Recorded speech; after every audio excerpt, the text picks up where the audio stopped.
وہ جس جگہ کو کھود رہا تھا وہاں سے ملنے والے راستے کی جب مسلسل کھدائی کی گئی تو سال 1891 کو دوسری ممیوں کے ساتھ اسی غرق ہونے والے فرعون کی لاش بھی مل گئی۔ اس کے کفن پر سینے کے مقام پر اس کا نام لکھا ہوا تھا۔ ان ممیوں کو ماہرین قاہرہ لے گئے۔ جب ان ممیوں کا تفصیل سے جائزہ لیا گیا تو فرعون والی ممی پر جمی نمکیات کی تہ سے تصدیق ہو گئی کہ یہ وہی فرعون ہے جسے اللہ رب العزت نے پانی میں غرق کر کے بدترین انجام سے ہمکنار کیا تھا۔ ناظرین، یہ بہت بڑا واقعہ تھا۔ اس کی تصدیق کے لیے دنیا بھر کے ماہرین آثار قدیمہ اور سائنسدان مصر کی طرف جانے لگے۔ مختلف سائنسی ٹیسٹ کرنے کے بعد دنیا بھر کے سائنسدانوں نے تصدیق کر دی کہ دوسری سب لاشوں کی نسبت صرف فرعون کی لاش پر ہی سمندری نمکیات کی تہ جمی ہوئی تھی۔ اس تصدیق کے بعد اسے فرعون کی لاش قرار دے کر عجائب گھر میں محفوظ کر دیا گیا۔ سال 1982 میں فرعون کی ممی خراب ہونے لگی تو اس وقت کی مصری حکومت نے فرانس کی حکومت کو درخواست کی کہ فرعون کی ممی کو خراب ہونے سے بچایا جائے۔ جدید سائنسی ذرائع سے اس کی موت کی وجہ بھی معلوم کی جائے۔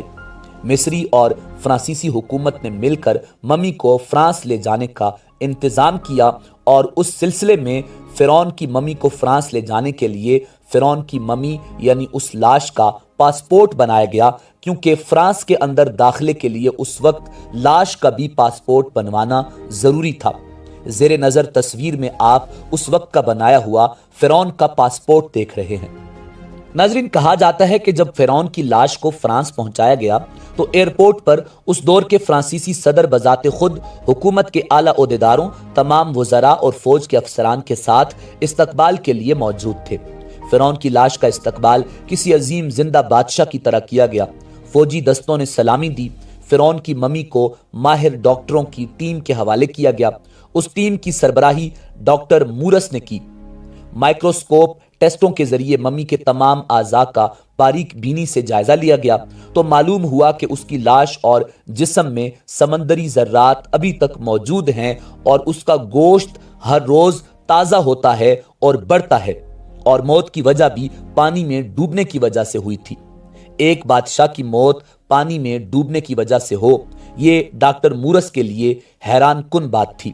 اس نے اس ممی کے بارے میں مزید جاننے کی کوشش کی تو اسے معلوم ہوا کہ اس بادشاہ کی موت کے حالات مسلمانوں کے نبی امام الانبیاء جناب محمد الرسول اللہ صلی اللہ علیہ وآلہ وسلم پر اترنے والی کتاب قرآن مجید فرقان حمید میں تفصیل سے درج ہیں۔ اسے علم تھا کہ جہاں سے یہ لاش ملی ہے وہ ایک اسلامی ملک ہے۔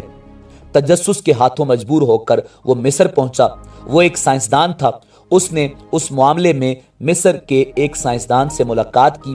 اس سائنسدان نے قرآن پاک کھول کر اسے سورہ یونس کی آیات 90 تا 92 کا ترجمہ لفظ بلفظ سنایا۔ فرعون کا خدائی کا دعویٰ، اس کا پانی میں ڈوب کر مرنا اور پھر پانی سے نکال کر اس کی لاش کا حنوط ہو جانا اور پھر دوبارہ لاش کا ملنا اور پھر اس کی لاش کو جدید سائنسی دور میں دوبارہ محفوظ کیا جانا، سب کا اشارہ ایک جانب تھا اور بہت واضح تھا۔ ناظرین، یہ اللہ رب العزت کی شان، مقام اور مرتبہ ہے کہ اس نے فرعون جس نے خدائی کا دعویٰ کیا اور اس پروردگار عالم کے مقابلے میں آیا، اس کی لاش کو قیامت تک نشان عبرت بنا دیا۔ فرعون وہ واحد شخص ہے جس کی لاش پر گوشت تر و تازہ ہے، لگتا ہے ابھی کسی نے اس کو سلایا ہو۔